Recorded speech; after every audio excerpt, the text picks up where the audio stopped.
while you cook your spinach. You can season a little here if you like. Don't forget to taste as you go though. Oil and butter another pan as you did earlier. Take your chopped spinach and place it in the pan to fry. Ensure it is well coated with butter. Season with a little salt and pepper, add a little water, then cover and simmer for a few minutes. Now your escargot on a bed of spinach should be ready to serve. Place the snails back on the heat just to bring up the temperature, then plate up the spinach. Pour some of the butter from the spinach pan onto the escargot and give it a quick mix before serving on the spinach bed. Sprinkle on some fresh parsley, and there you have a delicious, famous French favorite, escargot. Bon appétit! Coming up on Cultural Flavours, a slow-cooked provincial favorite, and we learn to cook a classic yet simple French dessert.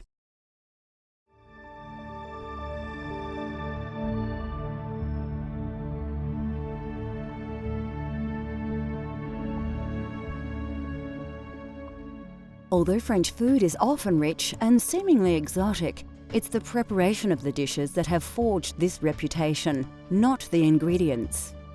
The variation of vegetables in the cuisine of France is generally fairly limited, and are vegetables available to most people looking to recreate famous French dishes at home. Of course, carrots are the mainstay of the French dining experience. Both adult and baby carrots are used, and the French are famous for their glazed carrots. Although originating in Peru, the potato has become popular in France, but not until the early 1800s. It is thought to have been introduced to the region by Spanish sailors and soon replaced the turnip as the main root vegetable due to its easy cultivation. The turnip still has its place in the local cuisine though, as it is much more flavoursome.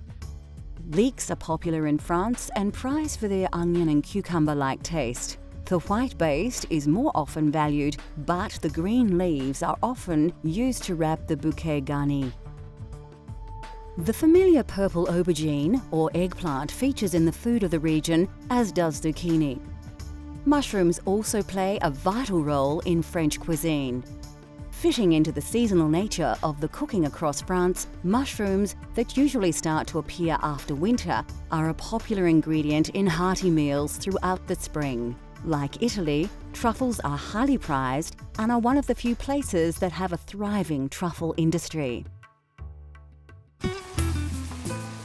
Originally a peasant dish, beef bourguignon or French burgundy has become a popular mainstay of French cuisine.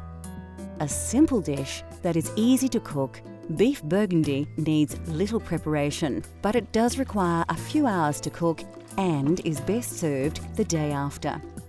Beef bourguignon for me is again a very old classical dish that everyone knows all around the world, and it does come from the Burgundy region, using good quality red wine and making sure that you've got the right quantity of beef and vegetables mixed in, and let it cook nice and slowly, so it takes its time to take in all the different flavors from the different ingredients used.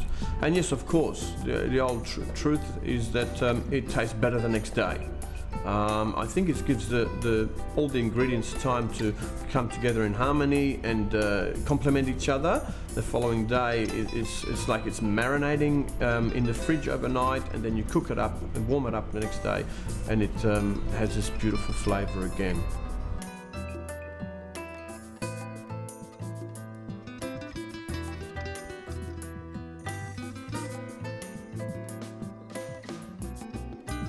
For this hearty provincial stew, you will need a quality cut of meat and a range of fresh vegetables.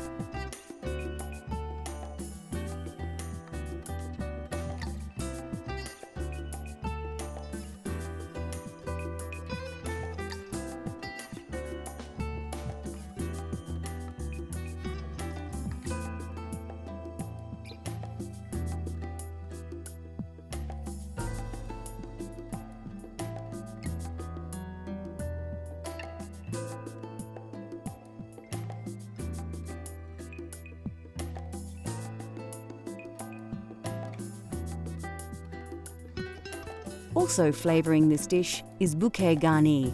You can make this yourself using leek leaves and fresh herbs tied in a bunch with string. First, peel your carrots. You can do this the traditional way or with a peeler. Chop them up and put them aside for later. Take your small onions, top and tail them, and peel them. If you can't get small pearl onions or pickling onions, you may need to slice them in half.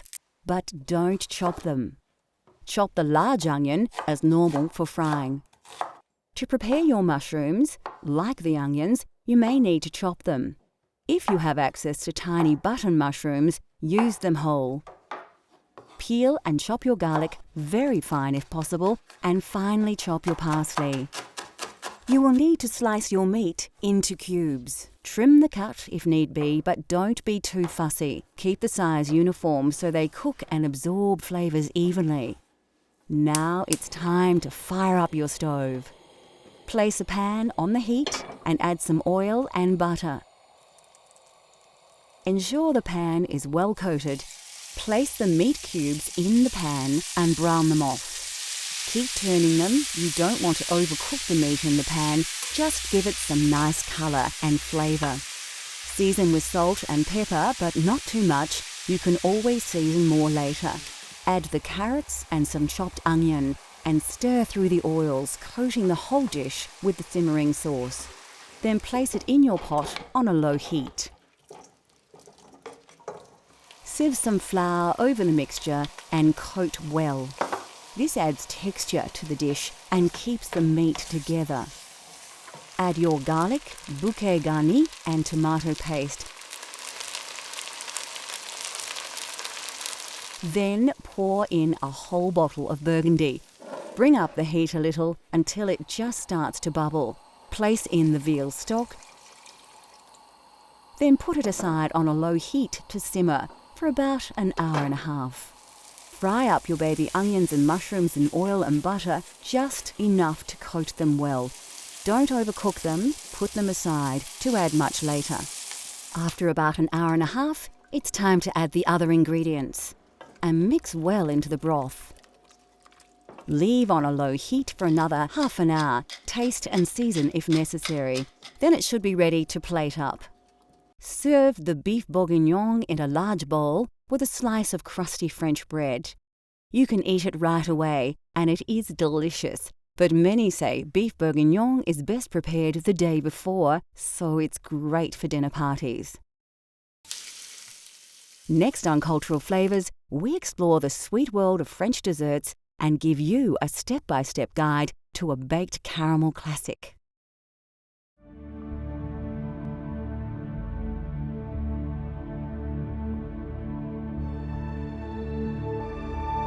One more thing the French are famous for are their desserts and pastries. Considered the home of modern desserts, France is rich with tasty sweet dishes that have evolved over hundreds of years of food appreciation. French desserts are popular with home cooks, as anyone can try their hand at the multitude of dishes, and the ingredients are readily available. Eggs are very important in French desserts and cakes and are the key ingredient in dishes like crème caramel, mousse, custard and eclairs. Of course, French cooking just wouldn't be possible without butter. Butter is used in most dishes, but especially desserts.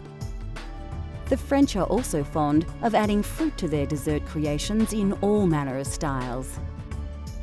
And where would desserts be without sugar? Sugar is a part of nearly every dessert in the French food vernacular. And here are a few classics to inspire your cooking at home. Macaroons are a French classic and are often presented in several flavours. Chocolate is popular, as is pistachio, lemon and strawberry. Macaroons can be a challenge for the home cook to tackle, but the rewards are delicious. Of course, when you think French desserts, eclairs always pop to mind. Eclairs are also flavoured differently, but the chocolate variety is by far the most recognisable. The French probably have more desserts in their food culture than any other. They have perfected the art of flans, tarts and chocolates, plus a myriad of delicious treats too many to mention.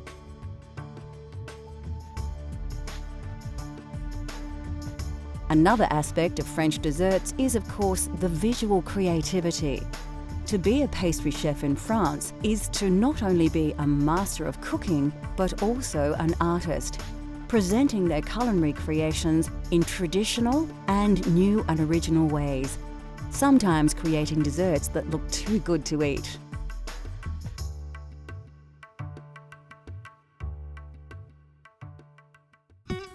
The French have made a true art out of desserts, yet they need not be complicated. The trick with this dish is timing. Let things cook too long and it will be back to the mixing bowl for another try. Well, the reason why I chose creme caramel is because it's an old classic and everyone knows it. I think that the art to making a good creme caramel is all in the cooking of the caramel, making sure that you don't let it go too dark and bitter. So it's something that's used quite often in France. It's a very simple dish to cook at home or a nice classical bistro that you can find in Paris. You'll find it on virtually every menu that you can find in France.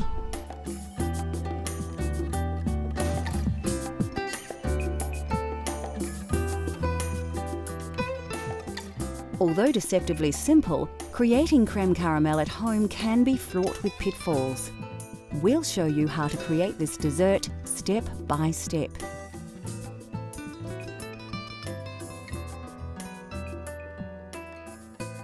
First, crack all your eggs into a mixing bowl. For this recipe, it's not necessary to separate the whites and yolks, so we're off to a flying start.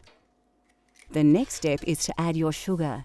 Don't dump it all in at once. The sugar needs to be slowly whisked into the eggs, mixing as you go, like this. Then it's over to the stove to warm your milk. You will need to bring it to the boil, but rather than stand and watch it, you can prepare your vanilla bean. Carefully slice the bean lengthways, but don't cut it right to the end.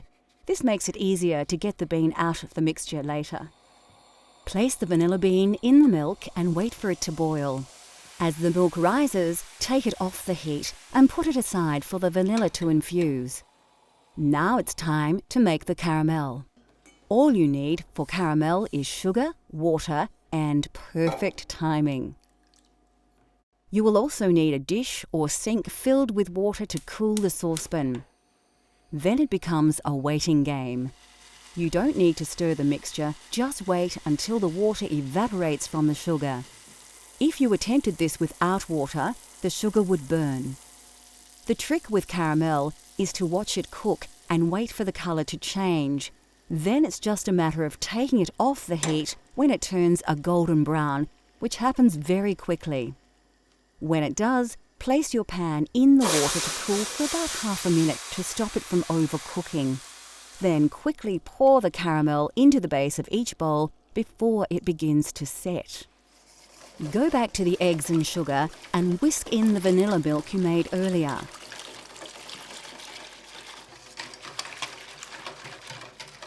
Find the vanilla bean and scrape the seeds out into the mixture. Then you need to remove the bubbles or they will appear in your final dessert. Use a ladle to work the bubbles off the top of the milk and put them aside. You won't need them. Ladle the mixture into the bowls on top of the now set caramel. You'll notice we have the bowls in a bain-marie. Of course, we will fill this with water to just below the top of the bowls and it will prevent the dessert from burning while cooking. Place the bain-marie in the oven at 180 degrees for about 40 minutes. Carefully take them out of the oven and they should be browning on top. Let them cool, then place them in the fridge to set. This usually takes 2 to 3 hours.